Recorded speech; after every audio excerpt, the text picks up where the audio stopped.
Good afternoon. I'm Warren Hoge, IPI's Senior Adviser for External Relations, and I'm happy to welcome you to this SRSG series event featuring Hilde F. Johnson, Special Representative of the Secretary General and Head of the UN Mission in the Republic of South Sudan, known as UNMISS.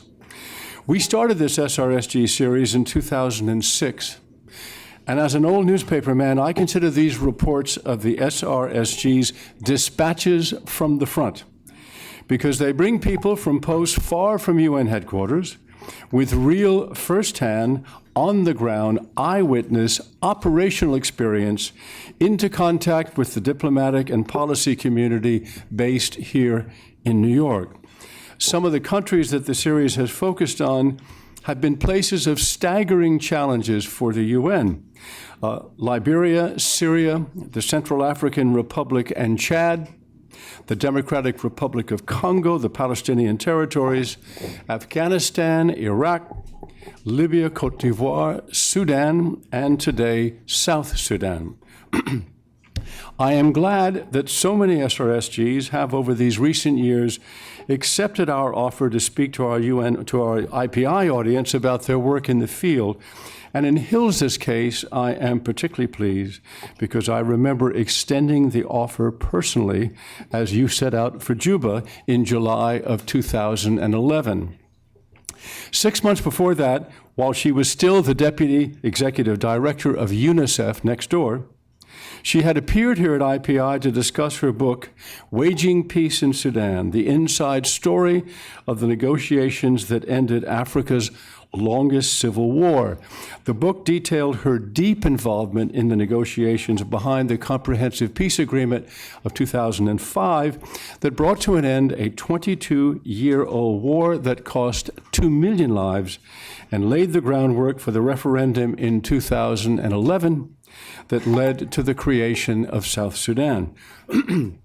I can think of few instances, if any, where someone chosen to be an SRSG had as much grounding in the country she was headed to than Hilde does in South Sudan.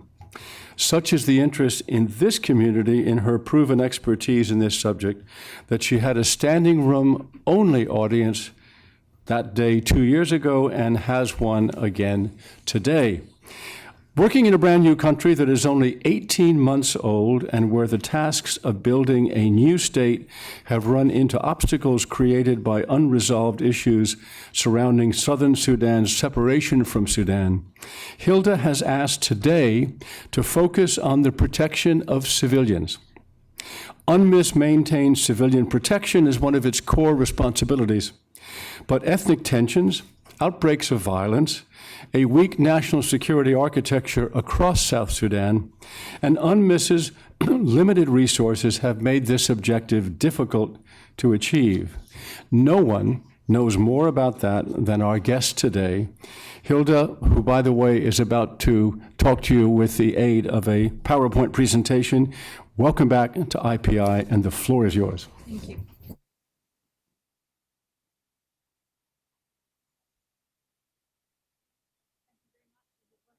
There it is. Thank you very much, and appreciate very much the opportunity to address all of you. Before I focus directly on protection of civilians, as we all know, the protection of civilians never operates out of context. It takes place within a context. And the context, of course, in the case of South Sudan is three. One, South Sudan is a little over 1.5 years old, so it's a toddler, struggling with finding its feet still and getting its feet solid on the ground. Secondly, as we all know, South Sudan got its divorce from Sudan before the divorce papers were finished and completed and negotiated between the two parties.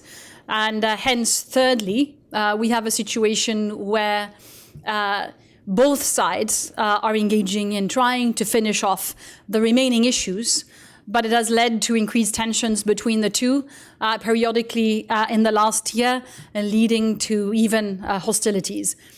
So we are in a context which cannot be seen isolated. South Sudan has seen in the past 18 months of its first period that virtually all, if not almost all of its energy has been sucked into the South Sudan-Sudan relationship. And that is by far the most predominant determinant of what happens in the country, let alone what's happening at the negotiation table in Addis. So it's a very critical determinant for what can be achieved and what is being achieved in the country. So the energy gets sucked into the South Sudan-Sudan relationship, and more limited, focused energy and resources are devoted to key and core state-building and nation-building functions. That, of course, has an impact on the mission as well, because the mission, the United Nations mission in South Sudan, is set to support the new and independent country in building the state, extension of state authority, in POC, protection of civilians, and also in enabling development. But of course, in an environment where the energy is sucked in one direction, it's also impacting on the mission's possibility to help in these other areas. So I wanted that context to be clear to all of us before I now proceed to protection of civilians. What type of threats are we seeing in South Sudan against civilians, and where are the security challenges? As you can see, there's a number of hotspot areas here. The shaded area on the north is the border areas where we know there has been security challenges. But we can also note that there is hotspots in the terms of red flashes, quite a number of places in the country. These hotspot areas are in almost all states. And of course, many of them in very remote and very inaccessible areas, which again has an impact on the mission's possibility to assist and to protect civilians. With this map, it goes without saying that UNMISS, the mission, needs to have a decentralized presence in the country. With the major logistical challenges that exist in South Sudan already, only proximity to the hotspots will make it possible for us to engage. So we are building up, and I'm saying building up because it takes time, a decentralized presence in very many parts of the country. We have presence in the 10 states, but we're also moving to the county level and have presence now in 13 counties, and we'll go beyond that. We also need to be very mobile because of the situation, with patrols that extends many places. The protection of civilians mandate of UNMISS needs to be compared against others. And as you can see, we have a strong mandate in Security Council Resolution 1996 and 2057. It is comparable to the mandate of MONUSCO and UNMISS, but there are some important distinctions. MONUSCO, for example, does joint operations with the FARDC and is actively engaged, for example, in relation to M23, as we all know. UNMISS, on the other hand, does not do joint operations with the SPLA and is set to advise, assist, and support in ways, but not in military operations in any way. So it's more about building national capacity, but not in military operations. UNMISS, on the other hand, has a strong mandate to protect civilians, but does not have the linkage in relation to the host government as the other missions have. For Côte d'Ivoire, again, a little more detached with protection of civilians, capacity building as the main function. As mentioned, we have deployed to all 10 states and have presence in total in 23 counties. Let us move to UNMISS, what we have done to look to implement our mandate. We have developed a protection of civilians strategy. That strategy is built on the guidance provided by DPKO in New York. It is consisting of 3 tiers. The first tier is political action. The most and the best, most effective and the best way to protect civilians, of course, to prevent any violent activities from happening. So political work is one of the most critical things we can do, preventing conflict, preventing tensions, resolving them before they get out of hand or before they go to scale. This is one of the most critical functions we have, and we do that extensively through our civil affairs and political affairs elements or components of the mission. The second is protection from physical violence, which is the de facto engagement by the military component of the mission. And here in late December, early January last year, we were very active in engaging in Jonglei and protecting civilians in Pibo town from an attack of 6,000 to 8,000 Nur. I'll revert to that in a minute. And we believe not only hundreds, but maybe even thousands of civilians were saved. This was partly SPLA actions and our own coordinated actions. Thirdly, and for many also in this room, the protective environment here is critical. This is related to what the police can do in protecting civilians, but also what humanitarian actors can do and human rights actors.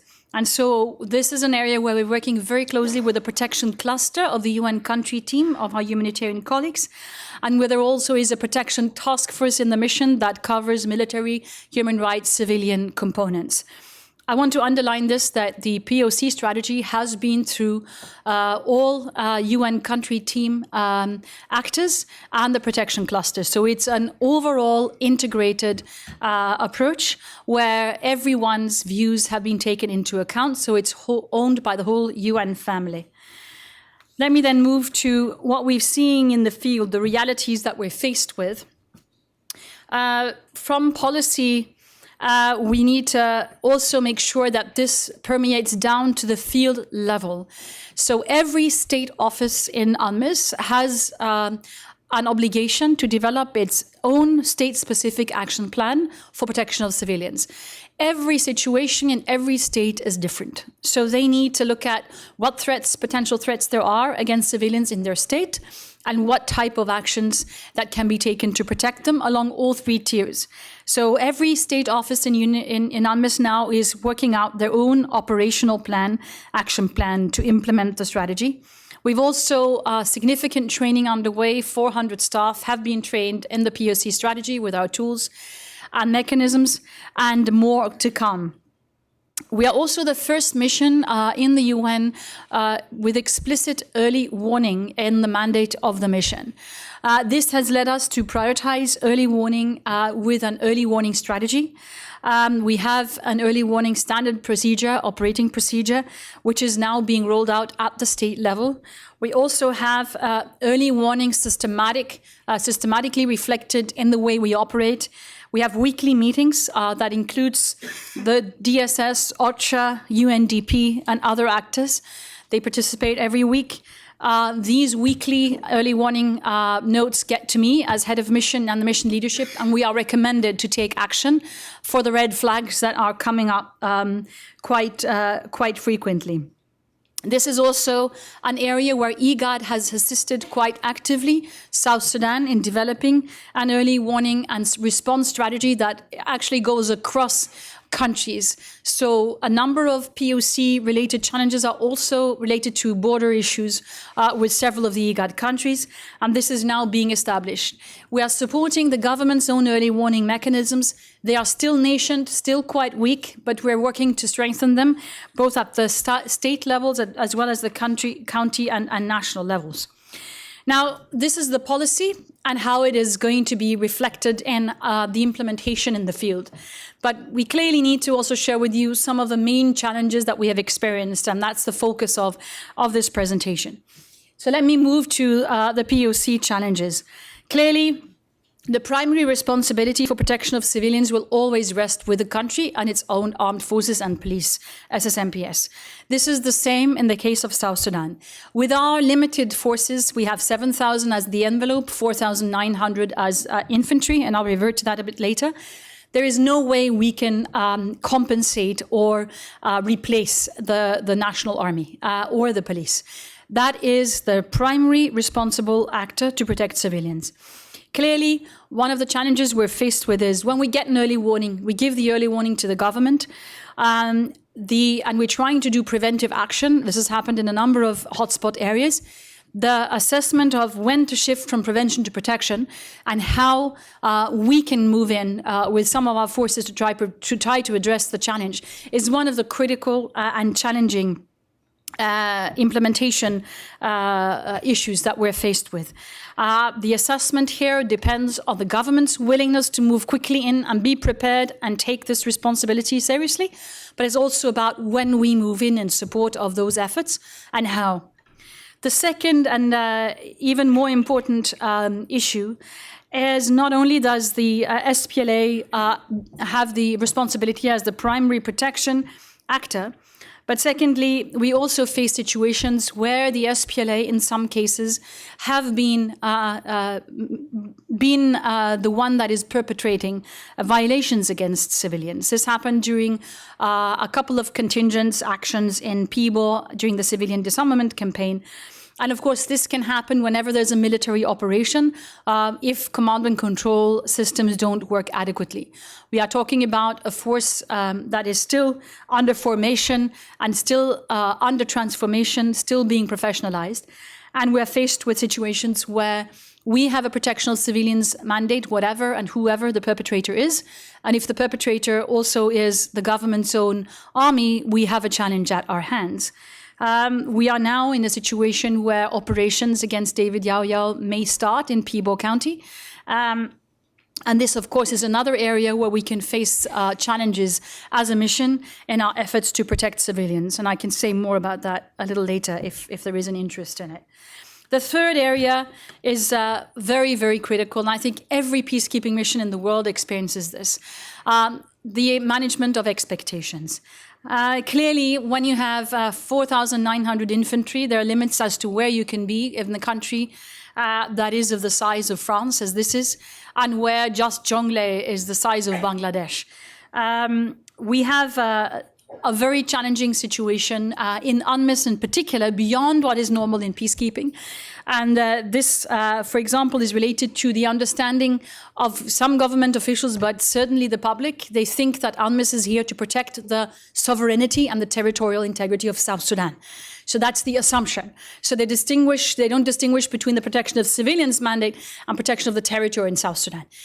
Clearly, we are not a mission that is there to protect the territory of South Sudan. And of course, perceived, this is related to Sudan. And this was one of the biggest challenges we had around March, April, when the hostilities happened between the two countries, and where the assumption was that we would be there to protect them.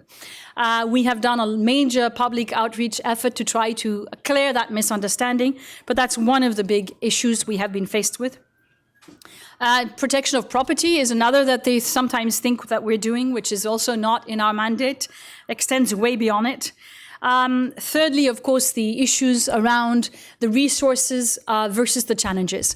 In a country where accessibility is a big issue, and we'll revert to that a little bit later in the slides, where logistical challenges are immense, and where the numbers in terms of troops are very few, clearly, being everywhere all the time is not possible. And for South Sudan, particularly not. So the expectations of the population is that we would be there on the spot anywhere when something happens, and the disappointment is there when we're not able to. There's no way we can be everywhere all the time. And fourthly, the main area in this regard is when cattle raiding happens, because in quite a number of areas where there are major attacks, such as the last one on the 8th of February in a place called Wangar, where we believe around 100 civilians were killed, thousands of cattle taken. Clearly, the disappointment of the population, you were not there. Why were you not there? And clearly, for a cattle raiding incident that maybe was supported by David Yaya or not, we don't know, being there ahead of time when it is done by speed at night, the armed youth are hiding in the dark and they reconvene and they attack. We had no chance of knowing where exactly this attack would happen. And of course, management of expectation becomes a big issue. And we can be accused of being biased, with one community being protected and the other not, which is one of the most difficult challenges we have in South Sudan. Finally, measuring success is actually the more invisible the better, because if there isn't anything happening, we have succeeded. The challenge with that is that then people don't know what you've done, right?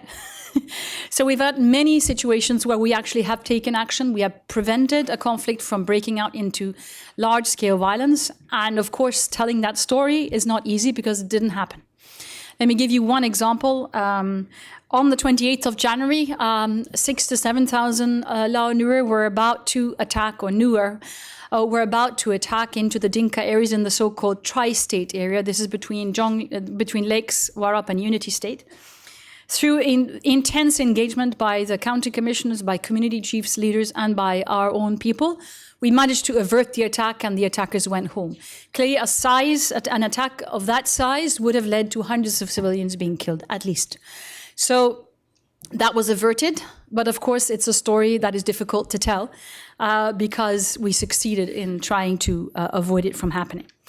Now, I have alerted to our troops and the physical protection numbers. Here you see it by slide.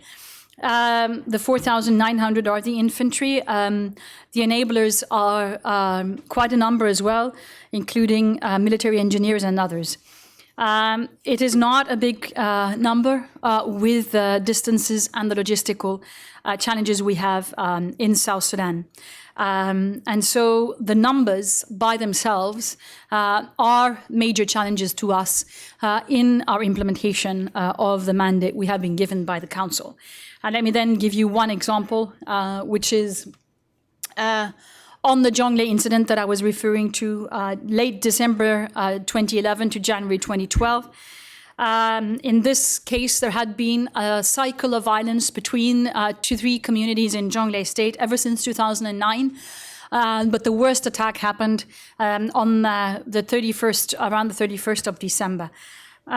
We had a major attack of 6,000 to 8,000 Lao Nuers on the move. And you can see them in the right column there in yellow. And you can see 8,000 versus the total number of troops at the time in yellow, 3,500 for the whole country, all 10 states in South Sudan. This is one state, and it's actually in one county in one state. As mentioned, the size of Bangladesh, and this county is the size of Malawi. So in military terms, for those who have military backgrounds, they know that you need twice as many troops to be able to defend somebody.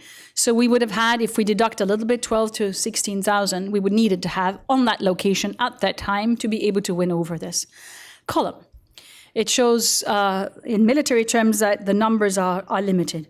However, with what we had, we were together with the SPLA, which fired on the crowd, and us with our APCs, we were able to get the column to return. Nevertheless, 612 people lost their lives in connection with this attack. In particular, were the 2 breakout columns that went down south. In Pibo town, most lives were saved.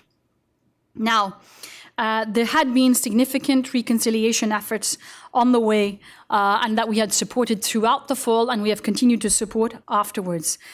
We had provided early warning very early on to the government. The early warning mechanisms did work, although the deployment was delayed due to the rainy season and inaccessibility. Still, for us, in the context of this attack, more than half of our troops were committed to the Pibor operation. We had 15 companies at the time. More than half was committed. However, due to rotation issues, only 4 companies were present on location, because you need to have the rotation catered for with twice as many committed to the operation.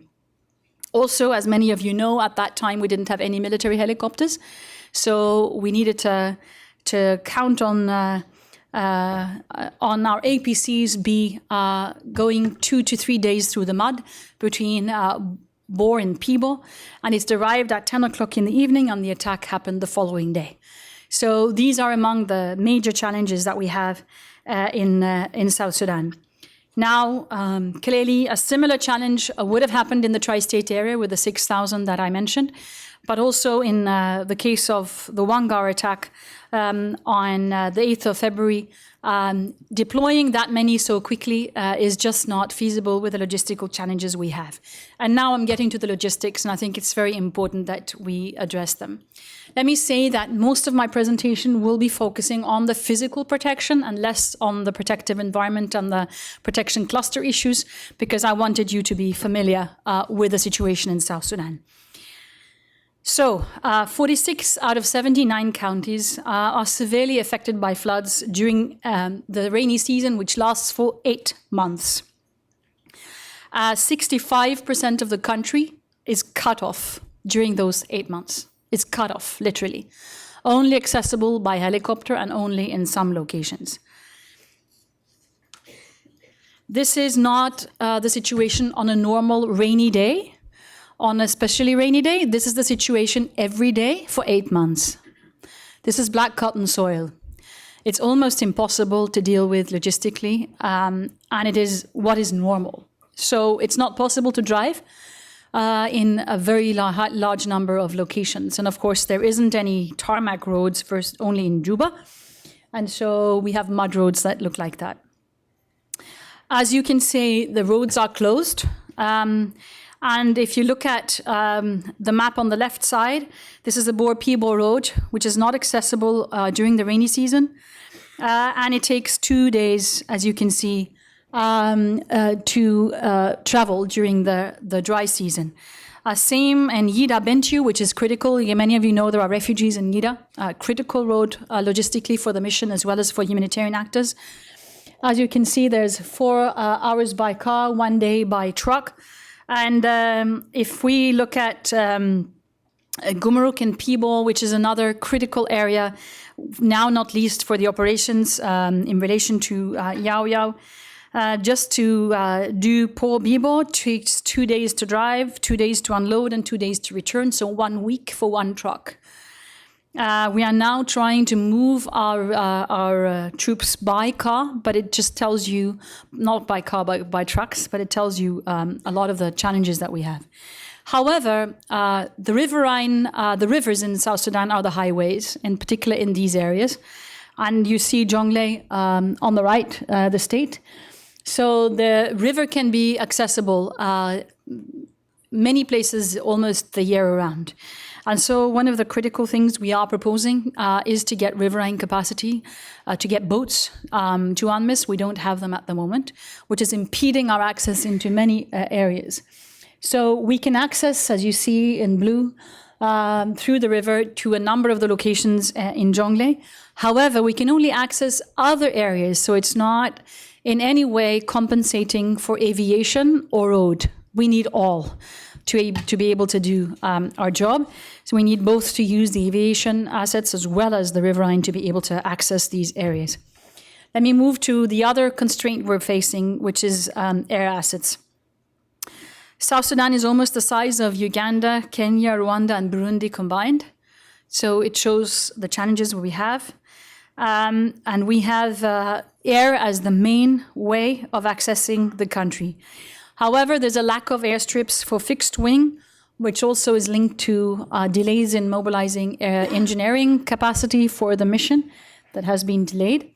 And you'll see, due to that, helicopters are the main assets the mission uses, but it takes time. And you can see the time used on the left side, where if you're going to do a troop rotation, let's say a long-distance patrol of 18, you need 2 heli flights, 1 for the troops and 1 for 2.5 tons of equipment. And then you need to do, if you're going to deploy a company, 18 times 5, 6, 7, 8, and you can just count the flight hours.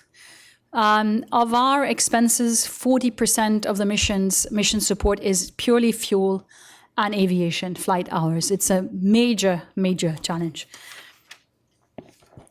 Here you can see, again, this is not on a particularly bad day. It is normal in 60% of the country on a normal day during the rainy season.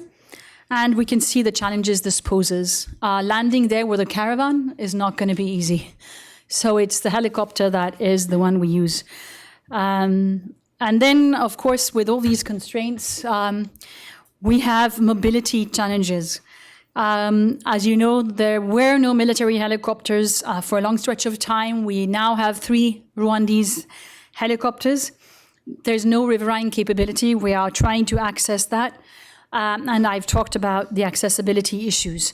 Both that as well as the numbers of troops, the resupply needs and the rotation needs impede our possibility to implement our mandate on protection of civilians. And when you look at the impact on the right-hand side, this implies that we cannot, if, for example, the situation in Jonglei now becomes a major crisis, we know that the tri-state area is very volatile. We have deployed a number of long-distance patrols there at the same time to prevent and deter a cycle of violence.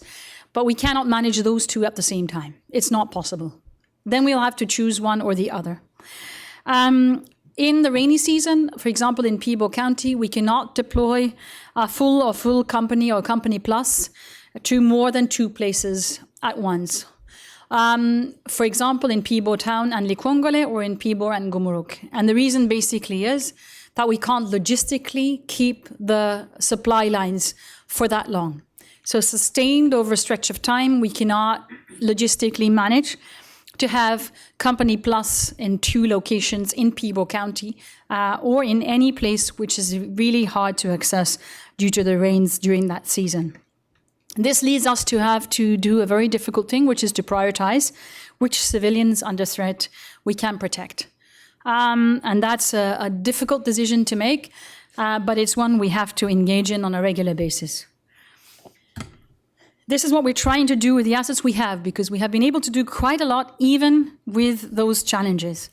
Firstly, on the military side, you can see in the right column there, the red, that from the very beginning, there were more limited patrols, partly due to resources and startup. You can see that the numbers of patrols have increased to 1,100. These are going to a very large number of locations, but you can see how many deployments that there's been into Jonglei in particular, but we've also covered the whole country. We're doing it through dynamic air patrols, through long duration patrols, which is normally 10 days or more. Short duration is 1 day usually. And we have ensured that we have been accessing and present in all parts of Jonglei State. All communities have received patrols and are seeing our presence.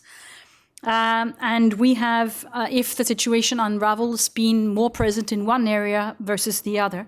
But we have done similar presence also in the tri-state area with very extensive patrolling. This is to show visibility, to deter the cycle of violence from continuing. And it shows presence from our side. We then, ahead of what we are foreseeing as a challenging situation in Peabo County, we're now deploying additional troops into Launer areas, Dinka, as well as Murle areas. And so we're moving in with hundreds of troops, both from Bo and also deployed to a number of locations. When we're doing that now, because we're expecting a military operation against David Yahya to happen quite soon, we're doing it because we know the challenges are significant at this point in time. But of course, we then hope nothing happens elsewhere because we're using a very large number of our assets to manage that operation. I said we have done quite a lot with what we have. This is another very important action that the mission has been taking. We have been protecting civilians in our camps. Some of you might recall that in some peacekeeping missions earlier, that has been a challenge. We have taken a decision to receive the civilians into our camps. We have guidance underway on how it should happen. But we have had 5 times since October 2012, hundreds of civilians, actually it's thousands in most cases, into Peabo, our base in Peabo. 5,000 on January 27, when the SPLA clinched with civilians in the town. And in the case of last week, we had 2,000. Just yesterday, I had information that 1,100 and another 128 came in during the course of yesterday. because there were new clashes between the SPLA and alleged armed elements from David Yaya. In Wau, during the crisis in December, we had 5,000 civilians taking refuge in our camp for almost 4 or 5 days. And in this case, the Deputy Minister of Interior told us that we probably had saved hundreds of civilians' lives through that action. We are also, as I mentioned, moving into what we call the Operation Archetype, which is in the tri-state area, to deter violence from happening. And here we have 9 long-duration patrols now operating in the area, and they're about to finish their operation today. Also here, the bases are being populated by civilians. Let me move to another very important issue. This is the tri-state area, which is the troop surge that we are preparing. In blue, you see the long-distance patrol areas from Rumbek into these locations. And this Operation Archetype, as I mentioned, this is also the location where 6,000 to 7,000 attackers were on the way into Dinka areas. And thankfully, we managed to avert this situation from unraveling. This is our camp in Wau. You can see how thousands of civilians, it's just a little part of it, were seeking refuge and were protected. And here you see peacekeepers helping the vulnerable, the elderly, women and children. And as I said to the troops when I went to visit them and thank them in Wau and in Pibo, I've told them that this is the face of the United Nations. You are the face of the United Nations. What you're doing is to show that we really mean business with protecting civilians, with helping them, and protecting the most vulnerable. Thank you very much.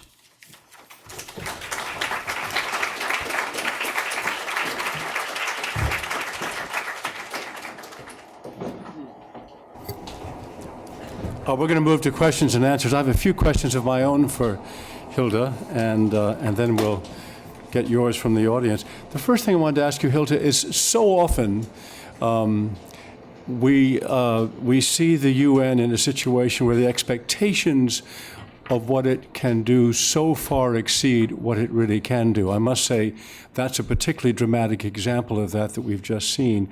I wanted to ask you, first of all, since the violence we're talking about is intercommunal, does this mean that South Sudanese don't yet think of themselves as South Sudanese first, but they think of themselves, say, as Dinka first or Murle first? And I wanted to, at the same question, say that image you had of the divorce between South Sudan and Sudan happening before the divorce papers were completed. What's the most missing thing in those papers? What should those papers have said to forestall this situation where you have so much intercommunal tension? Firstly, I just want to correct one thing that might have been the impression from the presentation. There are 3 areas of insurgency or militia operations in South Sudan that are important to know. So it's not only intercommunal. In Unity State, there are SSLA operations. In Upper Nile State, the Shilluk-based militia are active. And in Jonglei State, the David Yao operations are happening as we speak. So it's also important to not look at this as an intercommunally dominated. The intercommunal issues are fueling this or can be used as a mobilizing factor to the militia. So on top of that, you have cattle raids or intercommunal violence that gets out of hand. So it's important that the whole conflict picture is correct. It's a complex combination of these different factors. And that clearly also brings me to answering to your question. It is very important for South Sudan to really move forward with their nation-building agenda. They have not been a nation before. They have had an identity as South Sudanese, but clearly the communal identity so far is the strongest. It goes without saying because the nation is just 18 months old.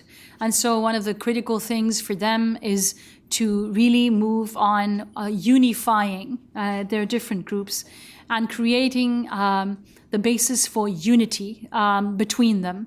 The president did quite a lot on that in 2006 and 2010 with what he called the Big Tent policy, which was to include everybody under the Big Tent and welcome anyone that wanted to come to the fold and be part of the South Sudanese nation-building exercise. However, this has just started and it needs much, much more work. The other question on the divorce papers, this is clearly something that belongs to the AUHIP and Haile Menkerios, my colleague, whom I truly appreciate. It's his business more than mine to assess that. With saying what I said, I'm not saying that the timelines should have been different. I'm just stating the fact. I don't think for South Sudan there would have been any other option than to see the CPA referendum be implemented on time. I think everybody acknowledges that. So it's not about questioning that at all. It's just about seeing that due to different factors, a number of critical issues were not negotiated in time before the referendum and before the separation happened. Which of them that is more important than others? Clearly, maybe to say that the most basic element for any country is to have clearance about where the border is. So that might be one of the pointers that one can put at, that's a critical issue. It's still not resolved. Hilde, you mentioned the problem of fuel. We obviously know this is an oil-rich, or at least parts of it are oil-rich. There is an issue about division of the oil proceeds. And then there is IPI. And as I understand it, IPI is not your, or at least not UNMISS's responsibility. That is sort of a separate UN operation. But could you just answer in general the oil problem? Is that whence stems the absence of fuel for the helicopters which you would like to have? No, this is totally unrelated. You have the oil production in South Sudan that was ready to take off on November 16, following the August 2nd agreement between the Republic of Sudan and South Sudan.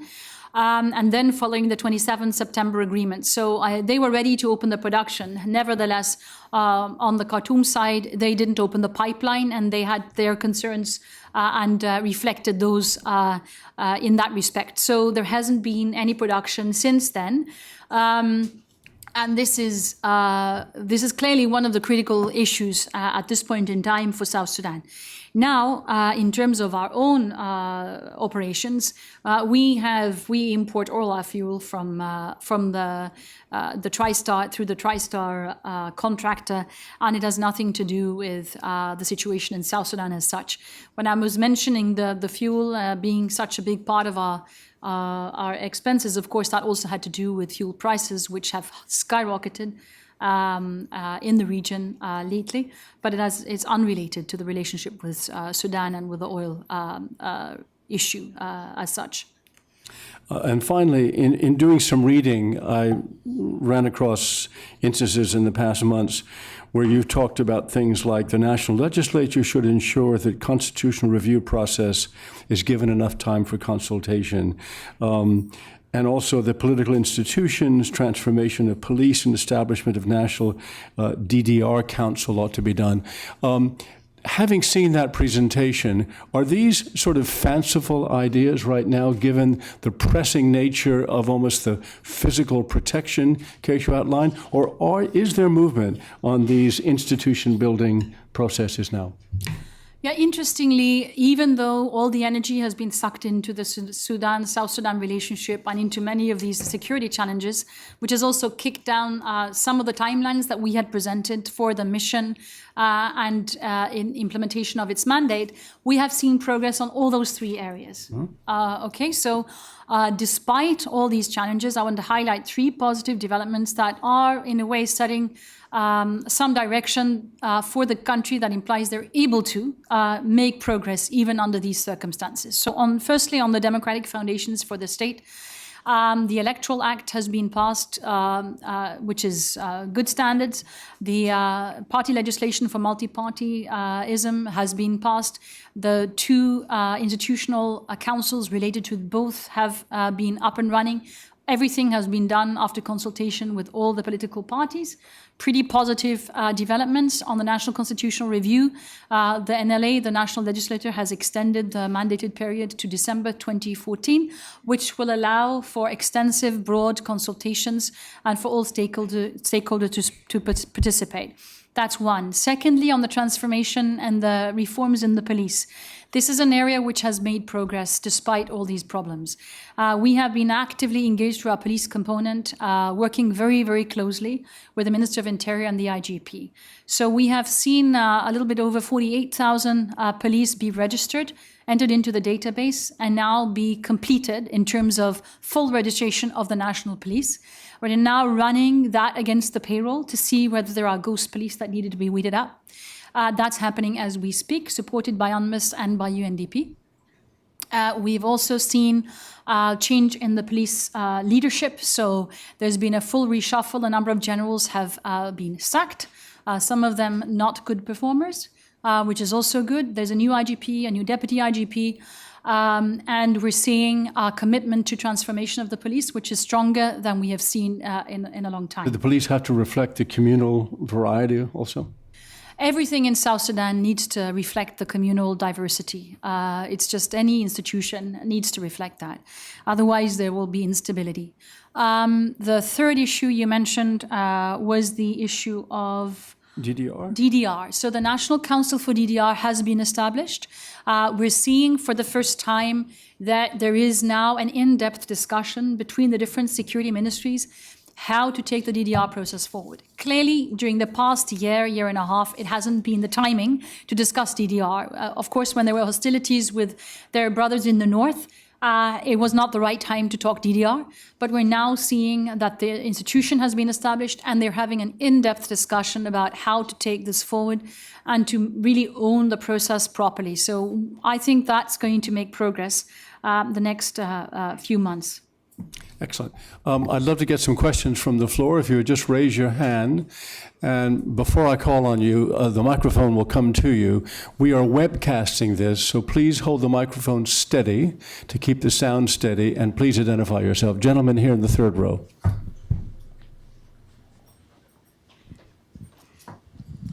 Hi, thank you very much. Jerome Mellon from Security Sector Reform in DPKO.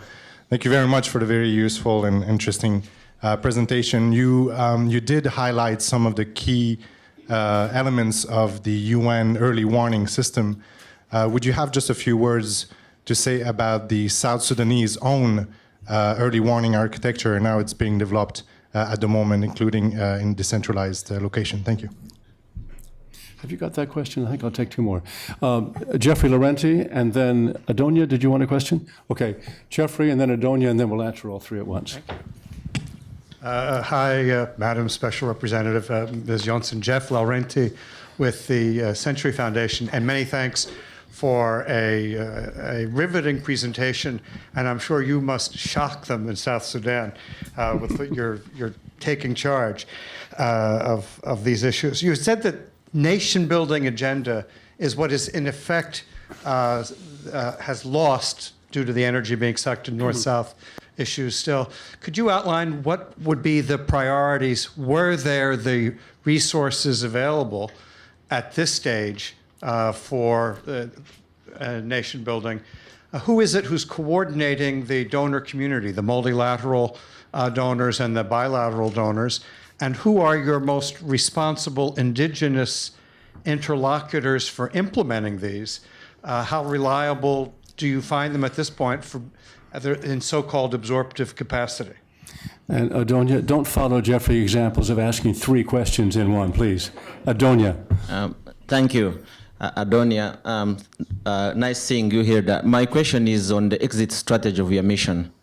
What do you see as key elements to when you finally say hand over to the Southern Sudan government? I mean, at the end of the day, you know, and Geoffrey has talked about national building. It is the South Sudan ownership, and I would want your assessment of the capacities of South Sudan themselves to do that. If you could answer those three, Hilde. Thank you. On the first early warning architecture, the South Sudanese government has decided that the state security committees would be the key early warning architecture at the state level. Then they have committed to having a county level one linked to the county commissioner. However, that has not been established yet in most counties. We are going to support that in the county support bases where we are now being established, and then, of course, help build the capacity of their own early warning architecture at the local level. At the state level, some cases we are having access to directly the state security meetings, in other cases we don't, but we link very closely to them. We're trying to build their capacity. A couple of donors have also stabilization advisors in the states and are doing the same, and we're working together with them. Now, the critical issue is when the early warning information comes from a state and goes to the national level, where is the address? And so they had taken a decision that that address would be the Peace Building Commission. However, that is not a commission that is able to take action in any way, deploy, etc. So one of the discussions we've had with the Vice President and the security ministers is to make sure we have a proper address at the national level. And they're now establishing the procedures of where the early warning information goes when it goes from the state to the capital. And now that is going to be in the two ministries pending the national security architecture to be established, and that is the Minister of Interior and the Minister of Defense. Now, on the issue of nation building, it's a long process, nation building, and typically which actions that would be very important to build a nation.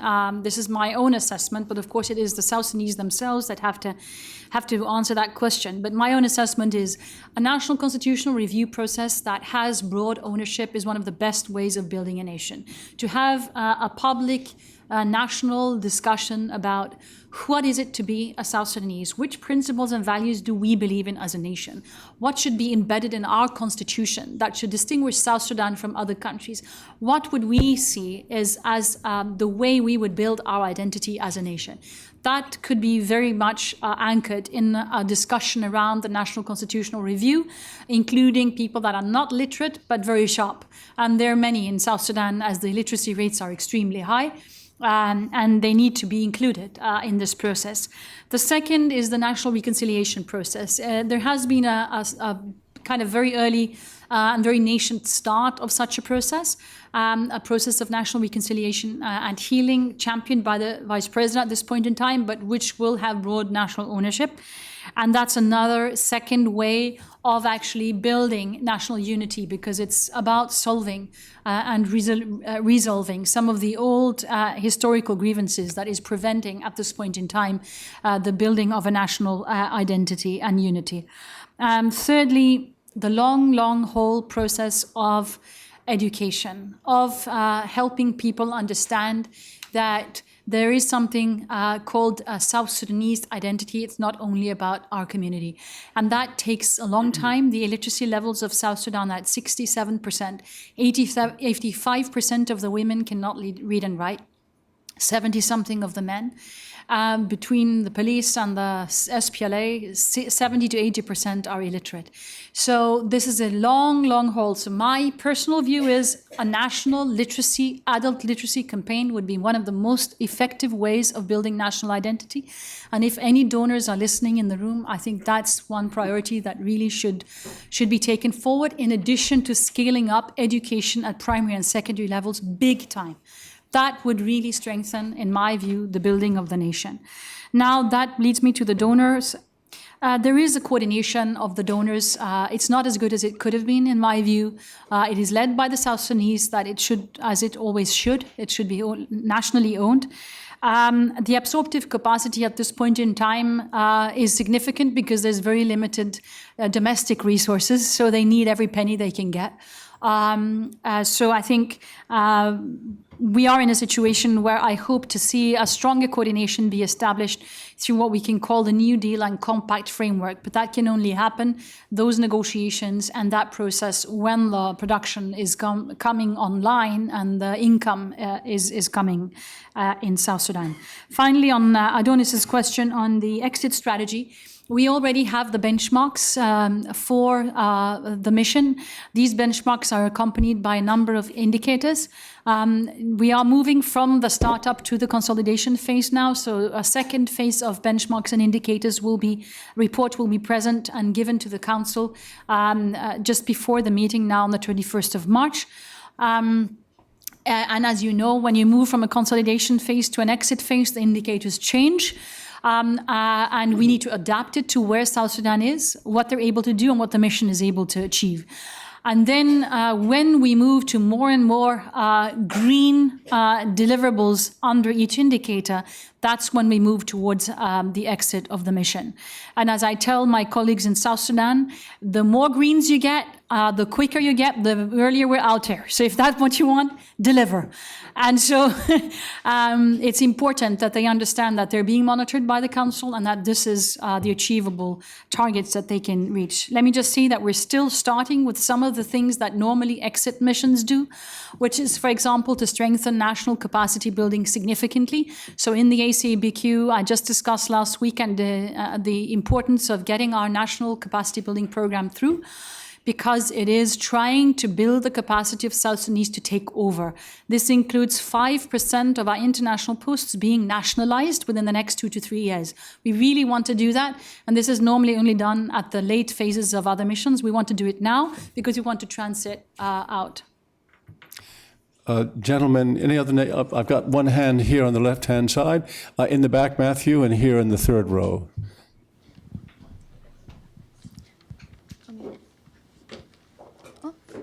Okay. Thank you very much. We'll then take 4 questions, okay? You take the first one, and then the gentleman there, and then Matthew, and then back here. Thanks so much for the comprehensive overview of the realities on the ground. My question is about recommendations in a recent report produced by Klingendal Institute.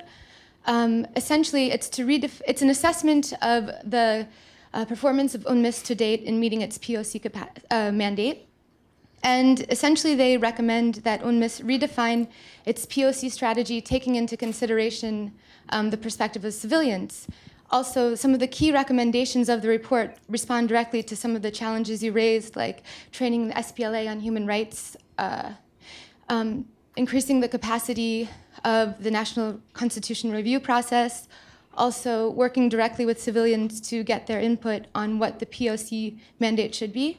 I was wondering if you had any reflections on this report and what you thought about in UNMISS potentially implementing some of the suggestions. Can you keep that question? Matthew? Thanks a lot. Matthew Lee, Inner City Press.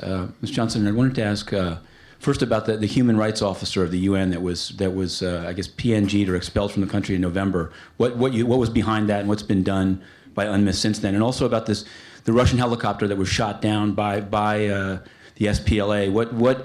There were some complaints from the Russians about not getting the black box, about how slow the investigation was. Where does it stand, and do you think there'll be some final report by UNMISS or something before the session of the Security Council later in the month? Thanks a lot. Thank you. Gentleman here on the corner.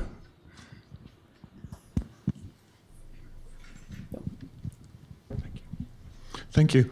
From the AFP news agency, can you tell us a bit more about the David Yao rebellion, insurgency, and what do you hope to achieve there by sending the troops? If you don't support the SPLA there, what can you do there?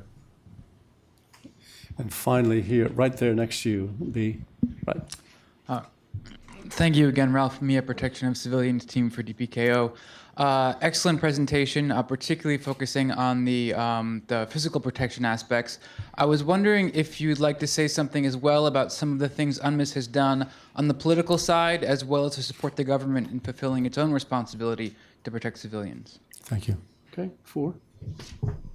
Thank you very much. On the Klingendal Institute report, well, I think some parts of the report were quite weak and I think not as substantiated that I would have liked. Other parts of the report were pretty okay. I think on the POC side, they were pretty on the spot in terms of looking at what resources we have to fulfill the mandate. And I think, as I mentioned earlier, that's one of the biggest challenges that we have. Bearing in mind that at this point in time, there are many pressures and many other missions that are on the way, let's say. So it's maybe a challenge to ask for increased resources at this juncture. But also, I mean, the training of the SPLA and human rights Geneva Conventions, we're doing that, and we're discussing with them scaling that up. The same we're going to do even more of is SOFA, bearing in mind the issue of the Russian shoot down, but also violations of other nature related to our staff, freedom of movement, etc. So we're going to have a massive sensitization campaign that will come. So I think we're acting on most of the POC within what the mission can do, purview, POC recommendations of that report. Then to the human rights officer, yes, there was the term used was not PNG, but was we're expecting the person to leave within X a number of hours. We have raised it as the highest level several times. This is not going to be turned around. And so basically what we have done is to again highlight the importance of the diplomatic privileges and immunities that any UN staff member has, and to underline the need for respect and compliance with the SOFA. This goes also with regard to the shoot down of the Russian helicopter, a tragic and totally unacceptable incident. We are now expecting the Board of Inquiry, that is an independent inquiry by the UN, which is not done by us because we are to be subject to the inquiry as a mission. They have said that they are expecting the report to be finished mid-March, but I don't know whether they're on track. We're trying to find out whether that's the case. Secondly, there is an investigations report underway from the government that has been promised from their end to be completed by May 10. So that's the 2 dates that we know of in terms of the investigations.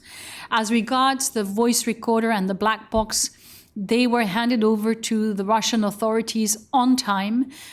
We had a delegation going to Moscow. Our Deputy Chief of Staff joined that with both South Sudanese and Russian experts.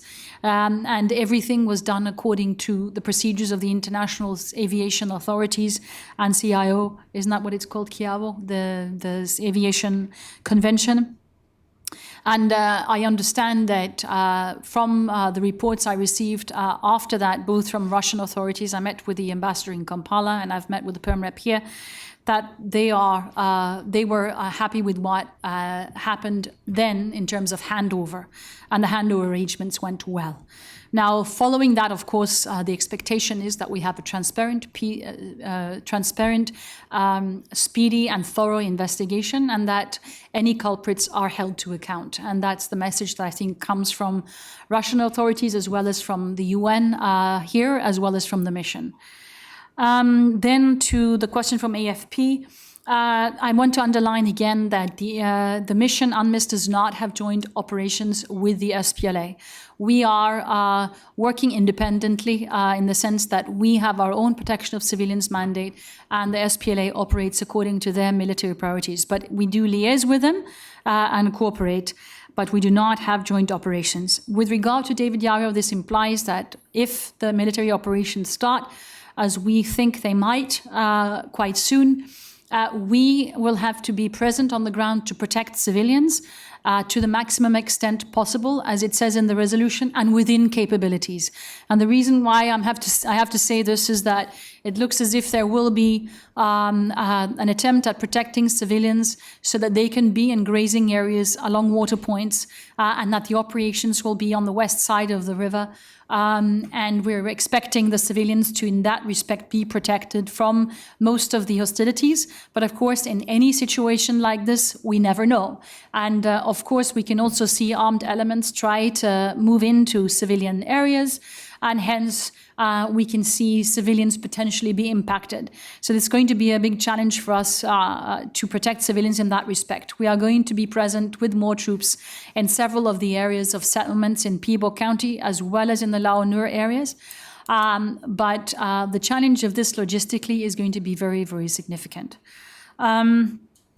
the final question, what we have done on the political side, the reason why we haven't gone into all both the protective environment and the political side of the protection of civilian strategy is basically it will take another 2 or 3 meetings like this to cover that, because most of our efforts, of course, are on the political side. It's trying to prevent this from happening. Let me just give an example. In the support for the Jonglei peace process, if we just do the peace negotiations, I think we did 1,900, 800 to 900 flights, only transporting the county commissioners, the governor, the peace committee of the president, the community chiefs, everyone to be able to communicate and to meet between the different communities in the peace process in the first 12 months of the mission's life. An incredible investment. If you combine that with the patrolling, then we get to 3,000 flights. But it just shows the incredible investment that is being taken. Without us transporting them, they would never be able to go to the locations to meet, to even talk, because of the logistical constraints that you've seen. We have supported the peace process all the way up to the signing of the All Jonglei Peace Conference in May. And we have also supported the follow-up efforts to try to see implementation happen. That faltered a little bit, and unfortunately, we're now in a situation where it's again destabilized. And now, in terms of working with the protection cluster and the other UNCT and humanitarian actors in the field, we are working very actively together. And I think one of the main examples of that is how we have been assisting both in Yida, in Maban, in other camps, working both with the mission and humanitarian actors to help protect civilians. I see we have HCR colleagues here. We're working seamlessly together. UNHCR is leading the protection cluster, and the protection cluster chair is together with OCHA in the protection task force of the mission and meets all the time and give their advice on how we should move this forward. So that is an area where we really are working seamlessly together. And I think it's something that is operationally moving forward in a good way. Any more questions? Woman here on the left and in the back, Marie, and is there a third question? And then Udo Jans will wrap it up. Yes, hi. My name is Eva Smets for Watchlist on Children in Armed Conflict. I have a particular question about the action plan concluded with the SPLA, and that is referring, of course, to what you mentioned earlier, that you are coordinating with a force that is sometimes also a perpetrator of violations. My question is, the initial action plan with the SPLA concluded in 2009, not implemented, a revised version adopted in 2012. At this point, about a year ago. So interested in hearing your views, where we are with the implementation of that action plan now, and whether at some point in time we will move towards full compliance and therefore delisting. Thank you. Oh, Marie in the back. Marie O'Reilly, IPI. Thank you very much for a very interesting presentation. It seems that natural resources play quite a significant role in a lot of the different tensions and indeed conflicts between Sudan and South Sudan. We have the oil revenue sharing issue. At local levels, we see tensions arising around water points, access to water, and we also have examples of land grabbing. And I'm just wondering if the mission has some sort of focal point for natural resources or a special advisor to incorporate this dynamic into the protection of civilians and prevention and early warning, indeed. And my second question is, to what extent is the mission engaging with the private sector, in particular in terms of peace building and development? Thank you. I forget what the third was. Oh, there you go, Udo. This will be quick, just to confirm what Hilde said earlier about the excellent cooperation towards the protection of civilians with the rest of the humanitarian team in the country, which leads me to the question of those that are still in exile, as it were. You have a formidable challenge on hand with South Sudanese citizens, if they are, still remaining outside of the country. So many of your stakeholders are still not back, if they ever had been in their adult life back home, as it were. And that begs the question on how that will be resolved in the future. You also have formidable challenges inside South Sudan with refugees from elsewhere. And it would be nice to hear a little bit from you on how you go about those challenges with the rest of the country team. Thanks.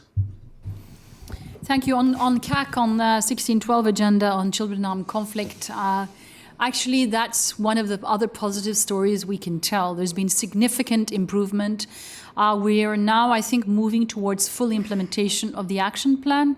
Hazel DeWood, our head of child protection, would be able to say more about this, but also UNICEF colleagues present, but it's really, really positive. My assessment is that we should be able to go for delisting quite soon. But that is something that I will lead to the Security Council Working Group on CAC to decide. And they will, of course, have to look at the last report. But what we're seeing from our child protection colleagues is it's really moving in the right direction. Here you've had interlocutors on the SPLA side that really have taken this seriously and implemented. So that's a positive story. It's not like that everywhere, but on this one, it's positive. Second question on natural resources. The mission doesn't have a mandate on natural resource flow and issues related to the North-South Sudan, South Sudan. That is not our mandate, hence we don't have the capacity to focus on that.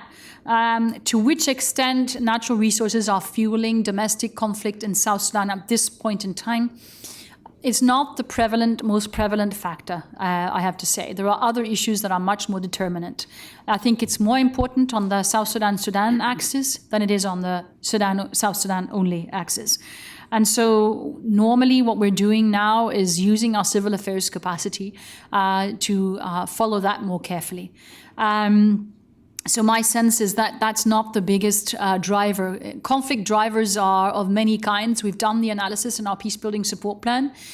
We did analysis of the conflict drivers. This is contributing, but particularly grazing and water points. And that's why it's more linked to civil affairs and their engagement with the communities, that it is extractive industries, for example, which is less prevalent as a conflict driver domestically.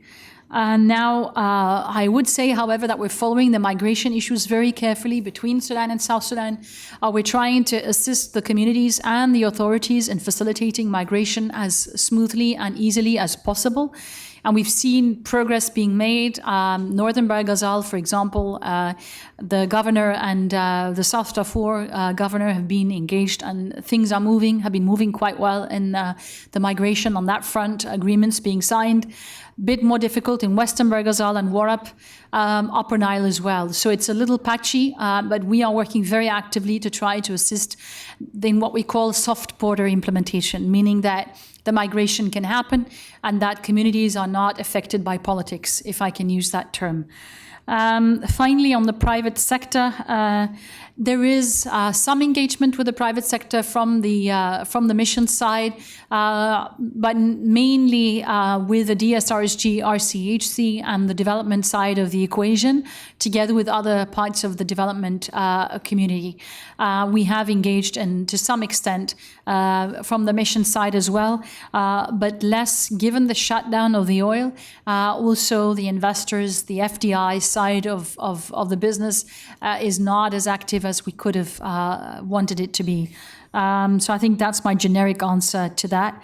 Finally, on the HCR questions around the return to South Sudan, I'm not sure I would use the term exile at this point in time, but we have refugees or people that are South Sudanese diaspora in many countries. There is a big challenge in facilitating their return, not least on the job front, employment opportunities. It's linked again to the private sector. There are very few opportunities, which makes it more difficult to get people back. And this is something that they're working on. But of course, as long as the economy isn't moving in any significant way, we're going to have a challenge in having those opportunities for people.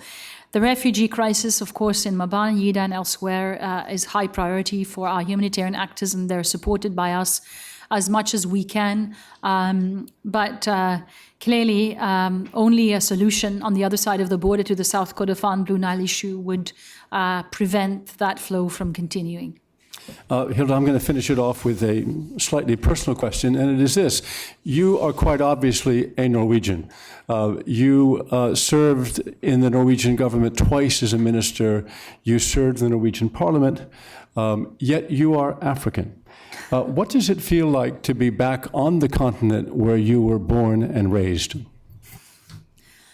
Well, it's my home, isn't it? So I feel very much rewarded by the opportunity, but it's a big challenge as well. But it's better to use your energy where you're most needed, which is where I think I am at the moment. And then we'll see what life brings. Thank you. I have been on this stage a number of times with a number of people, and Hilde really is one of the most responsive guests. She's not ducked a single question. And so I want to thank her in particular and thank you all for your attention.